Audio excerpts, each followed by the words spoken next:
Good morning, everybody. Hey, y'all. This is Chad from CBW Farms coming at you. And today what we're going to be doing on the 9560 here, we're going to be switching over to corn. We finished up with beans last night. I threw the corn head on the combine, but I will show you some of the process of what we do here. I will start on this side of the combine, basically right behind the ladder here. And these two plates right here have to come out. These are filler plates for the concave. This is the concave. This is what does most of your shelling.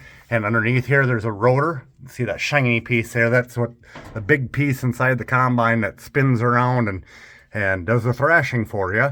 So for beans, we want that to stay in that concave longer to keep cleaner. So we put these two filler plates in. So I got to take them eyelets loose and I will take them out of there. So the corn will start actually thrashing it up front here and do it faster, basically, and getting us a cleaner sample. So those plates have to come out.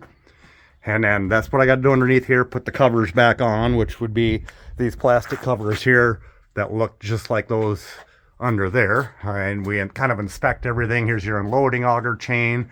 There's your big electric clutch that runs the machine. Up in there, I got an air filter that I'll be cleaning out. That's for the cab. That's usually really full of dust, especially during beans. So that'll be on this side of the combine, under the combine.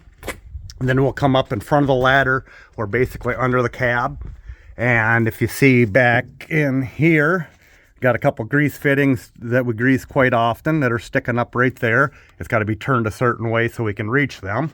So I'll grease them up. And then we'll come forward here. And then what I got to do is, somewhere around here, we got to turn. There's a deal underneath here. We got to put the feeder house up, which is a drum that's in behind the corn head here. We lift that up a little bit so the corn feeds in there better. So we'll put that in. Then I will be hooking up the PTO shaft here to the feeder house right there. And right here's a quick connector that this all comes apart and heads up to here. And then when you pull this lever down, it'll actually pop some pins in right there, so you don't climb underneath the combine like you used to in the old days. See that gold pin there? So that's your electrical connections and your hydraulic connections for the head are all right here in one thing. So you just put that down and lock it in place. So that'll be this side of the combine. We'll walk around the corn head here. It's a 608C. It's an 8-row narrow, 8-row 30-inch. And right here, these are our feelers for the corn. So a row of corn will go in between here and steer the combine for you. And when I was talking about raising that drum, that's the piece that's underneath there. It's kind of hard to see in the sun here, but that'll lift just a little bit. You won't really even see it, but because it only raises it a couple inches. We'll come around to this side of the combine. Then I'll come over here, and my next thing that I'll do is I'll take this all loose right here, these two loose, lift this one up, this chain here. This feeder house chain, sprockets have to be changed to the inside sprocket. There's a little sprocket on the inside and a bigger sprocket on the outside. That has to pop back basically, and we run it on the other one. And here's a better look at that feeder house drum deal.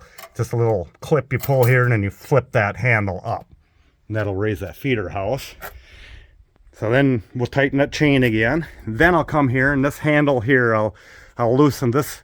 There's a belt underneath here. That's for what we call the accelerator. That's how fast that the crop moves through the machine. We'll change that speed for corn. So you see this empty pulley here. That belt will get moved over to this side. And yeah, we just change that between corn and beans. It don't take long. Like I said, take that handle loose a little bit because you want to make sure that way up in the combine there, that belt is, you got to make sure that it's on the pulley evenly on both sides so you don't wreck the belt. And then we'll come around here. I mean, I'll have greasing and stuff to do too.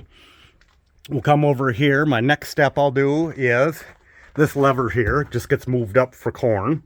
As you can see, it just tells you corn here. And this is your grains down here. That just deflects it into the straw chopper different.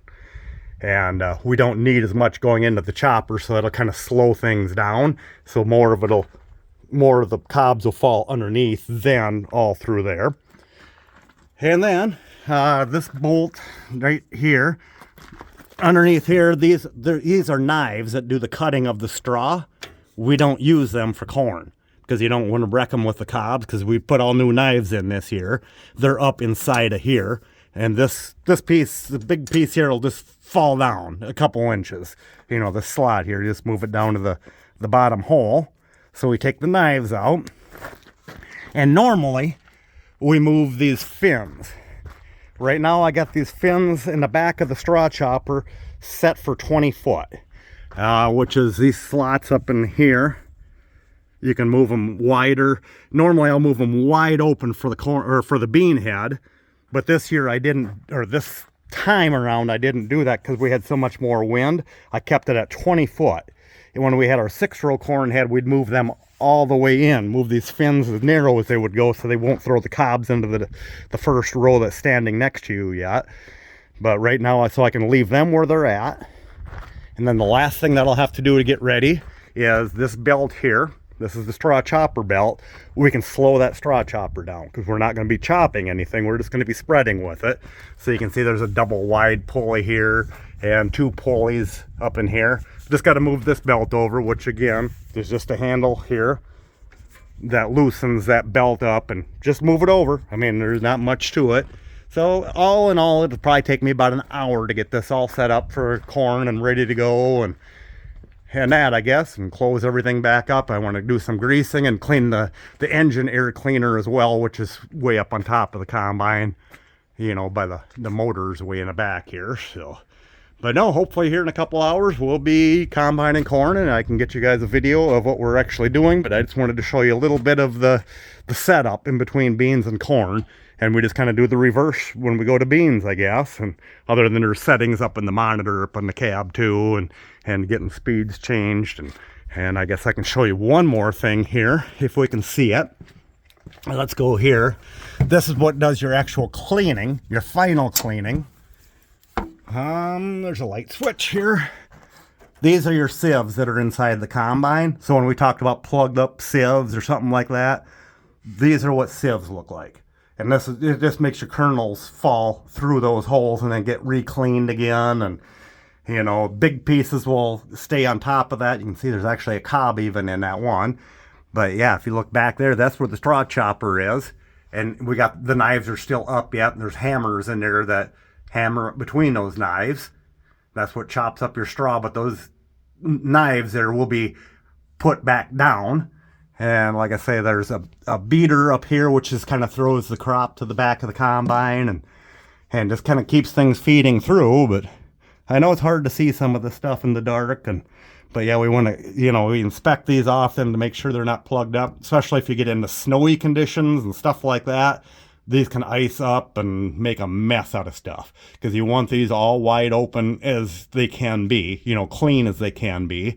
Otherwise, you're losing grain out the back end of the combine, which we do have a monitor that shows that as well. You know, how much is going out. There's sensor pads kind of in all of this, I guess, area. That'll show you if anything's going out the back. And before I forget, I gotta shut the light off in there, otherwise we'll drain the battery down if I forget to turn it off overnight. But yeah, like I said, I will start right here and I will take those off of there.